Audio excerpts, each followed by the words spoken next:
All right, what is up, everybody? This is Poseidon's Fury coming at you. We got a big patch right now since they just released the big preseason 8.23. So we're going to break this down a little bit, dive into it, try to keep this from going too terribly long. That's what we'd like to do. But we're going to focus more on other things. Champions are pretty self-explanatory, so we're going to focus on runes, towers, stuff like that, and just kind of briefly touch up on champions real quick. But for right now, let's get started and dive into it and hopefully not make this take too terribly long. But so Aatrox, pretty simple. His ult doesn't last as long, pretty much, is the main thing.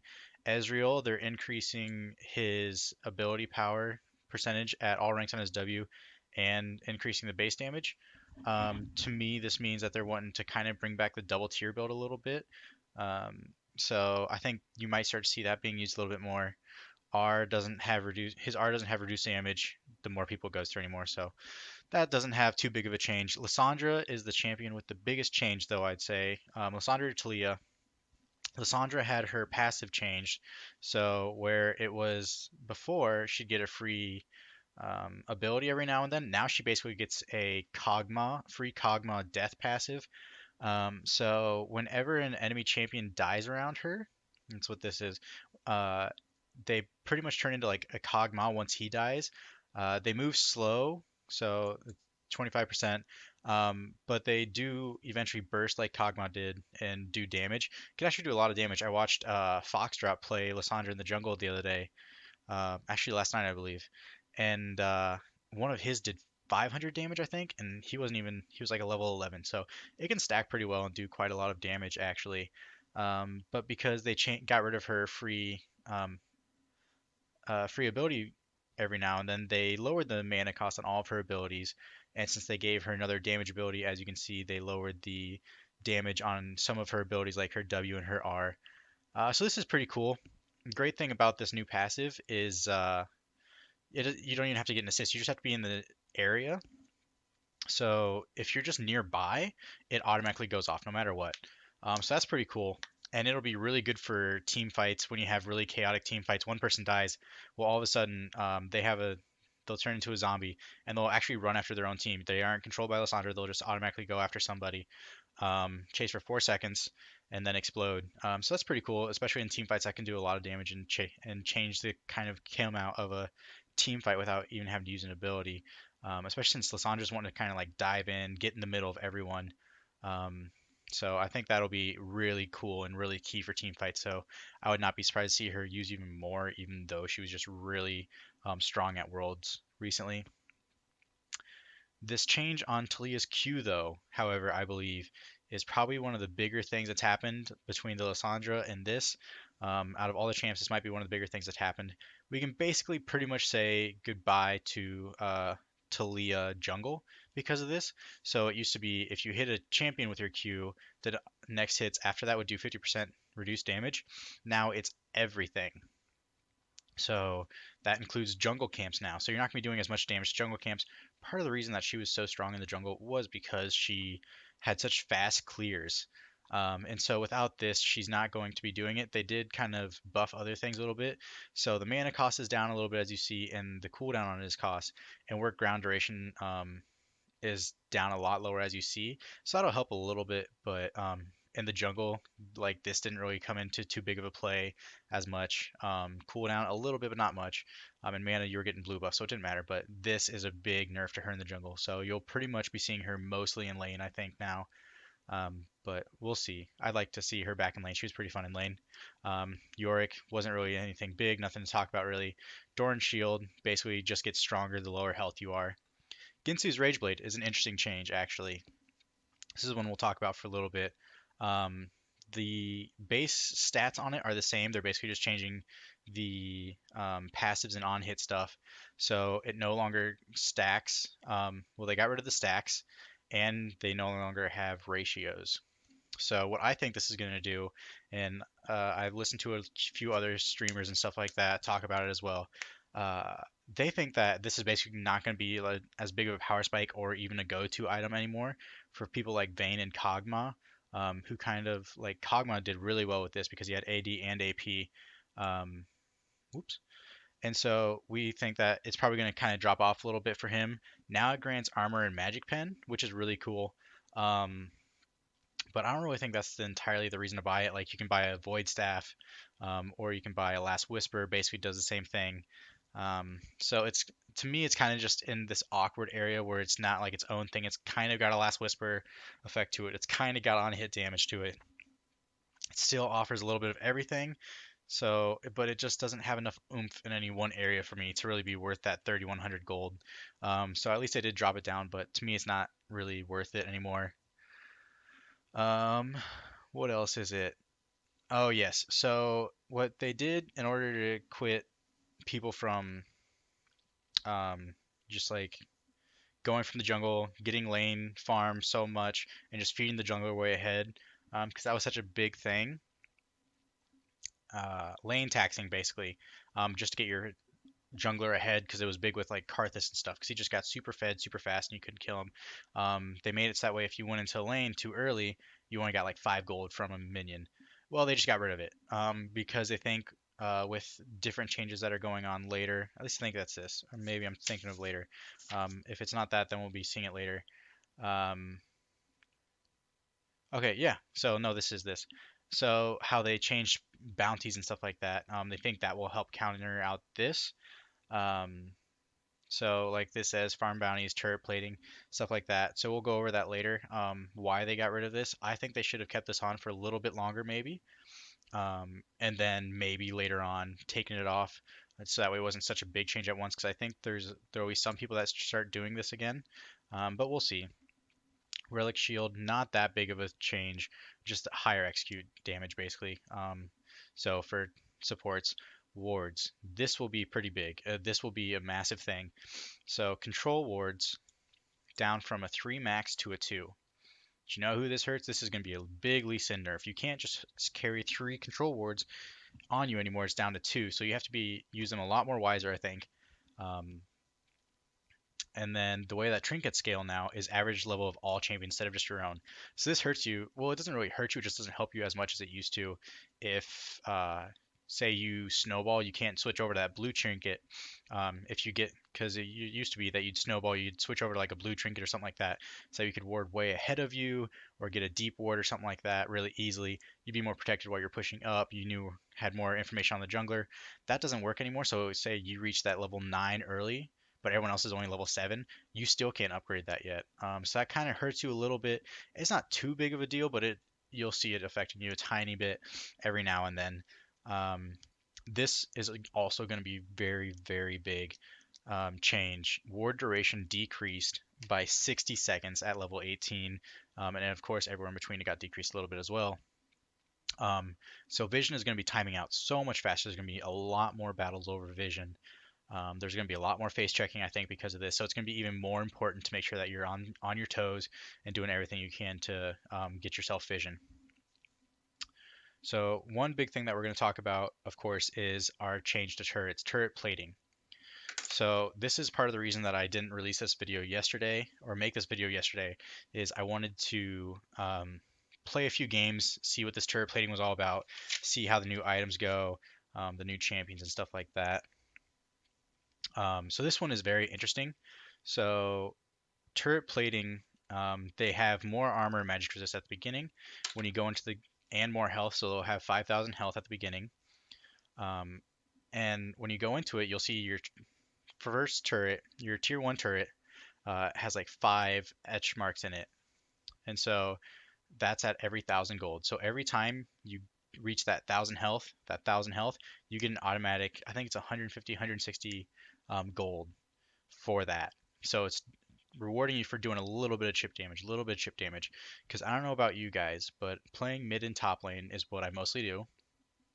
And one of the most frustrating things in the world for me is you do so good, you chip, chip, chip, chip, chip, and you're finally down to that last like 300 or 400 damage.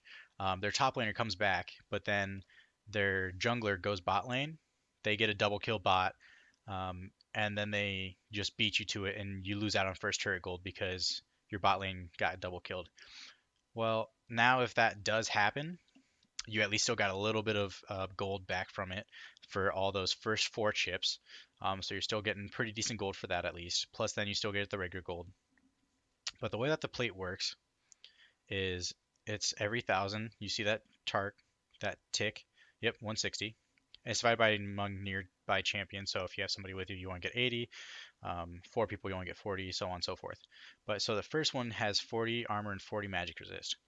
After you destroy that one, it'll bring up, and they will get an extra 25 armor magic resist for every nearby enemy champion for the first 20 seconds afterwards. But then uh, on top of that, every time that you break one period, it will permanently increase that armor and magic resist by 30. So it'll start off at like with 40 or whatever. You break the first layer by yourself. It doesn't go up for the next 20 seconds because you're by yourself, but it'll still go up 30 no matter what. So now it's got 70, and then it's got 100, and then 130. It just keeps going up. Um, and so they're wanting to do this. They're wanting to extend lane time. They're wanting to create a stronger laning period. Um, and the way that they're doing that, and they're kind of like saying this is when laning period should be over. It's 14 minutes. So you'll see around like the 15, 16, 17-minute period. That's more now when we're going to start getting into our um, mid game range, which is interesting because with Baron and everything spawning at 20 minutes, that's kind of like when you start reaching that late game. So early game got spread way lot longer. Um, got pushed so much farther. I used to think of it as the first 10 minutes was early game, next 10 minutes was mid game, and then after that was pretty much late game. Now it's first 14, 15, 16 minutes is early game, the next 4, 5, 6 minutes is mid game, and then everything like that is after. So mid game kind of got shortened a little bit, early game got pushed out, and late game is still late game. And we'll talk about more about late game or later as well. On top of that, there's more turret stuff as well. So first first turret bonus is reduced because of that turret plating, as it says here, to accommodate turret plating gold. But each turret plate is worth 160, so that's way more than this. So it's still good. Everyone should be getting a good chunk. And that's the other thing is you're going to be getting so much more gold now in the early game, which is great in the first 10, 15 minutes. So you should be getting item spikes earlier. So I think they say it'll be making lane strong phase better, early game champs, but I think it'll also be helping make late game champs super strong at this point. Because if you're smart and you just like farm and you protect your turret, maybe get a couple ganks here and there and you get a chip every now and then, you're getting a lot more gold than you were used to. Um, but here we're talking about damage from turrets. Uh, Basically, they're making it a lot harder to dive turrets. So they used to do 4 per minute. Now it's 9 per minute. So it's more than doubling the scaling. So it's going to be doing a lot more damage a lot faster. This is just replaced by turret plating. But after 14 minutes, that doesn't affect it anymore.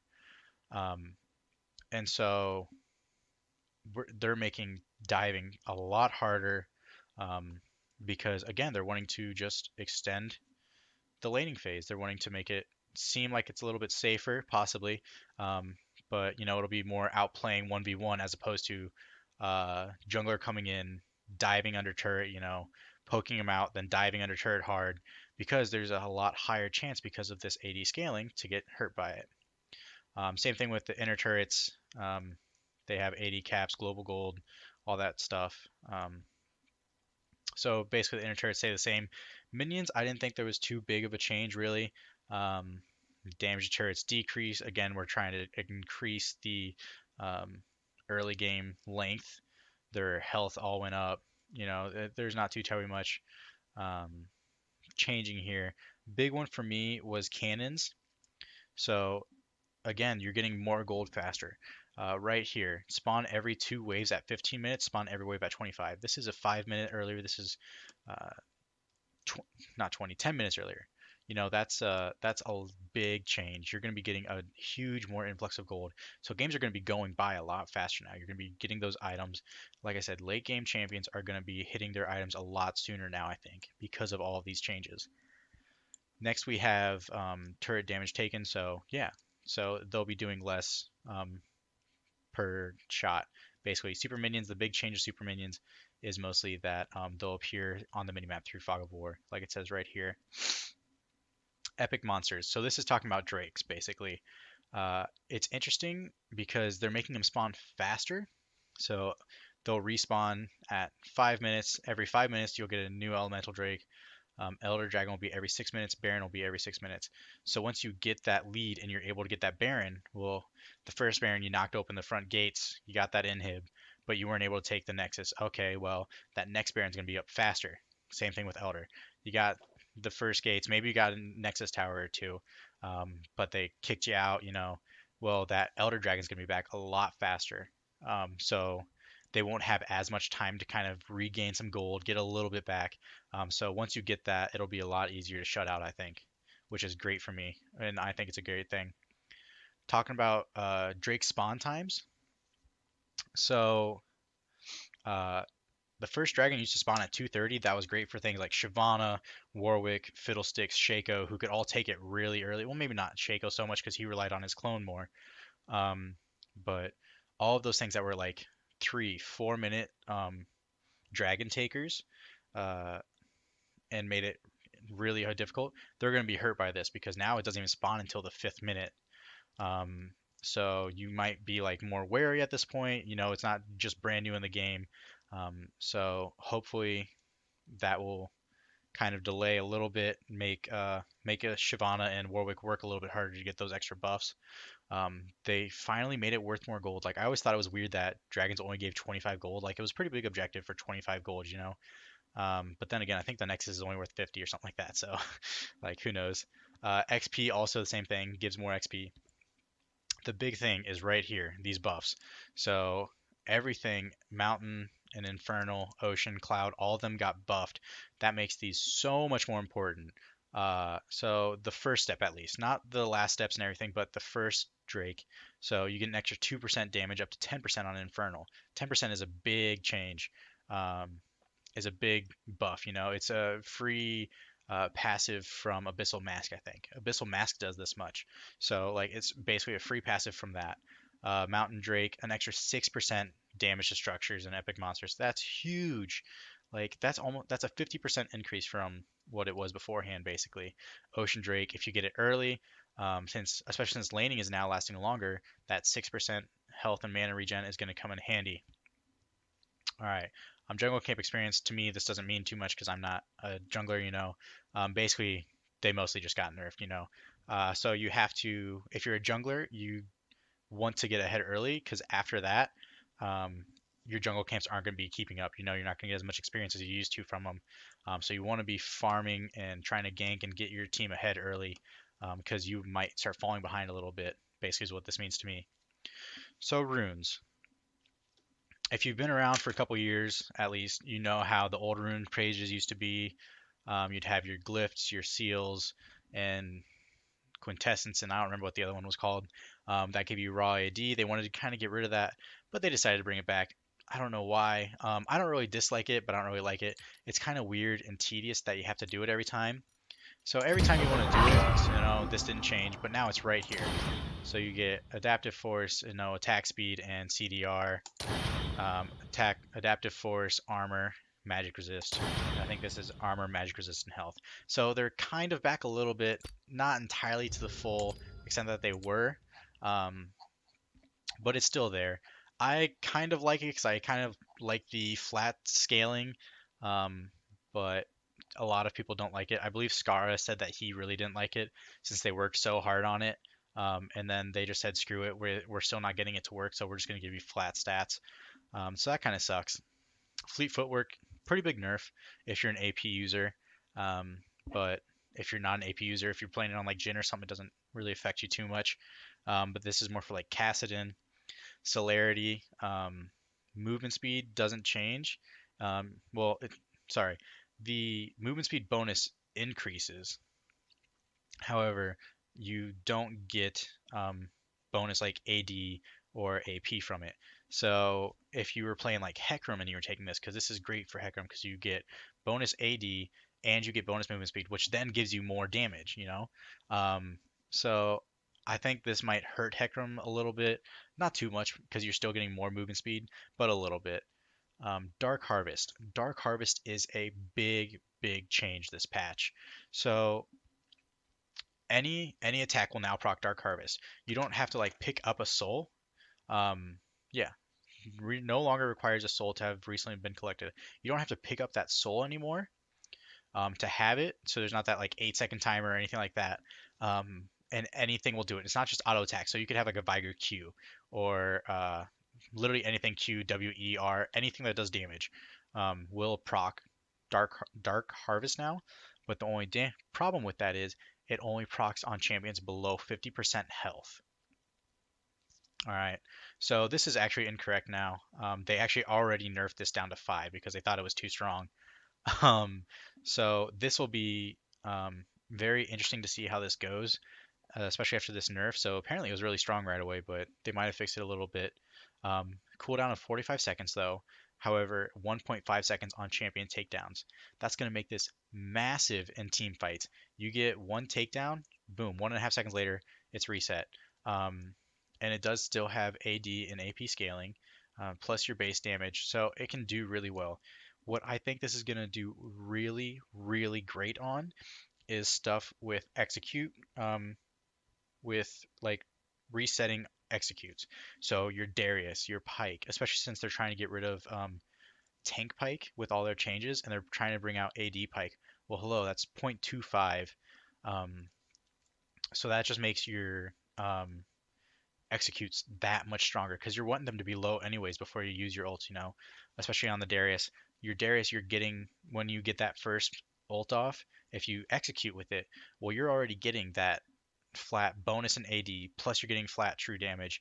And I think you also get movement speed out of it. Well, now on top of that, you're also getting Dark Harvest out of it, so it'll more make it easier to get that execute off. You're getting damage from the Dark Harvest off of that to then reuse it again, and I think it will make execute champions really strong. The resetting executes, really, really strong. Um, Ravenous Hunter, not too much. This kind of got nerfed out, I think, now at this point. Um, Demolish. Uh, the charge up time got decreased, but so did the damage. So, it's just the base damage. I think it's still kind of worth it. Maybe. I'll be playing around with this a little bit. Shield Bash. This is one I really, really want to go over. I like it. I dislike it. I think this will kind of bring back the Ardent Sensor meta. Because what it is when you get a shield, you automatically gain both armor and magic resist. On top of that, your next basic attack will then do extra damage, and this is it. So 4 to 21, so base damage, cool, plus 8.5% of the shield strength, so like a Janna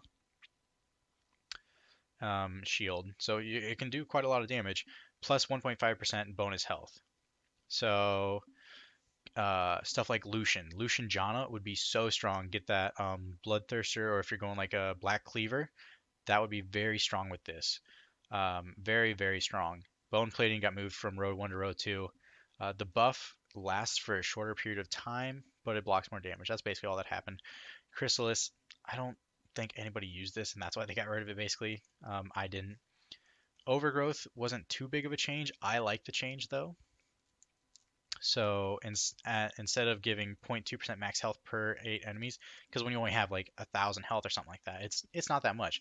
So now it's flat at first, and then once you have 120 minions or monsters die around you, you get a big 2.5% max health. Just a boom, big boom. So at that point, you'll have +3 scaling from that. You'll be at like 40. I don't know. What is that? 120 divided by 8. Ooh, I don't want to do that math. That's like 30 to 40 extra health from that basically before that kicks in. But then the main thing is if you're using Overgrowth, you're most likely building health items. So then you'll be getting 2.5% of those health items as well. And before that 2.5%, instead of being at like 1,200, you'll most likely be at like 16, 1,700, stuff like that. So it's pretty big. Part of the reason I mentioned Beyond, I didn't even read that, Beyond Ezreal. Part of the reason I mentioned Lucian Janna earlier was because of this change to Kleptomancy. So Klepto now procs off the next 2 basic attacks. Again, they're targeting Lucian right here. It's so big for him. You E in auto auto. That's two procs of Kleptomancy right there. Q auto auto. Your passive literally is getting you two free basic auto attacks. So this is just like built for Lucian now, basically. You want to get an early power spike. You want to be a lane bully. Well, this will help you do it even more now as Lucian, basically, I think. So you can still go like PTA or something like that if you want, or Conqueror on Lucian, whatever floats your boat. But if you really just want to get that lane bullying, early advantage, Kleptomancy would be a great way to do it. Um, and then even if you don't get anything, you get 5 gold no matter what. So it's pretty cool. And especially since wards are getting nerfed, you can get wards from it as well. Bounties, another big change. So one big change from here is you can now see bounties on the scoreboard. It says it. It says it in here somewhere. You can now see bounties on the scoreboard. Basically, is a major change. I like that a lot, actually. I think that's really cool. There is now a cap of about 1,000 gold on bounties. So if you say somebody had a 2,000 gold bounty on their head, you kill them, well, that 2,000 just drops down to 1,000. You don't get all 2,000 right then. So it drops down to 1,000. You'd have to kill them again to get that other 1,000. The next big thing is you can now get bounties from bounties over 150 gold or visible on scoreboard. There we go. You can now get bounties just from farming. Since their last death, the champion has earned 250 gold or from minions and monsters more than the enemy team's average during that time. The bounty increases by 50 gold plus another 50 gold for each additional 150 gold. That advantage. So basically, if you're like a Nasus and you're just farm, well, now you're gonna have a bounty on you because before you didn't really care too much about a Nasus because well, you're not. There's no bounty on them. It's just a Nasus. You just kind of ignore them, like try to reduce their amount of farm. But now, if they're just free farming or whatever, now they at least have a bounty. It's a little bit more incentive. You get a little bit more out of it. On top of that, well, another thing that changed was minimum kill gold, right here. Uh, so, oh yes, uh, and then bounty payouts for killing members of the losing team are reduced down to a minimum of 20%. Yep. So I forgot about that one. So basically, if you're on the losing team, but you're like the sole carry on that team, your bounty isn't worth as much. Even though it said like 1,000 or whatever, it's not worth as much basically. But so minimum kill gold, I think this is really cool. Now, no matter what, you're worth 100 gold. So you know how it kind of sucked because you farmed that one guy, but then after a while you farmed him so much you're getting 50 gold. He hasn't been able to do anything. It's like there's no point to it anymore because literally killing like 2 minions is worth more than this guy, right? Well, now it's a little bit better at least. It's still not the best, but you're getting at least 100 gold from this person. So I think that's a pretty good change. 50 was a little low, especially since like they were still doing damage back to you. You might have to leave lane because of it. So it's still, I think that's a pretty good change as well. Teleport. We can say goodbye to teleport after this. So channel time duration reduced. That's great because they increased it so long ago. They also increased its cooldown. They've just been nerfing the heck out of teleport. So what do we want to do now? We want to put the nail in the coffin on teleport, basically. You can no longer cancel your TP. That means back in a week ago, if you canceled your teleport, you got half of the refund back. No harm, no foul. You TP in, your team kind of craps the bed before you can finish your TP, or you do it just to like force them off. Well, now you can't do that. To force a disengage. Now you can't do that. The second you click TP, it's going. You cannot stop it. The enemy team can stop you by its caster. The enemy team can stop you, but might choose not to. Say you TP in, both your team members die. Well, now you're facing like a 1v2 or 1v3. You're kind of just screwed. You can't cancel it. So I think this basically just puts the nail in the coffin for teleport, and you will see a lot of people switching it up and going to ignite, or even heal, or barrier, stuff like that. But you won't be seeing too much of teleport anymore in today's game, I believe. Other than that, it's mostly just like eye candy stuff, aesthetics, ranked armor, so you can see what you were last season, this current season, stuff like that, missions, yada yada. Small bug fixes, nothing big, and some upcoming skins. So that wraps it up basically for our patch notes. If you like the video, remember to hit that like, subscribe button, flick that bell so that we always know when I'm posting videos. We won't be doing every patch, but if we have some bigger patches kind of like this one, we'll definitely be wanting to do it again. But let me know what you guys think down in the comments. As always, this is Poseidon's Fury, and I will see you at the next high tide.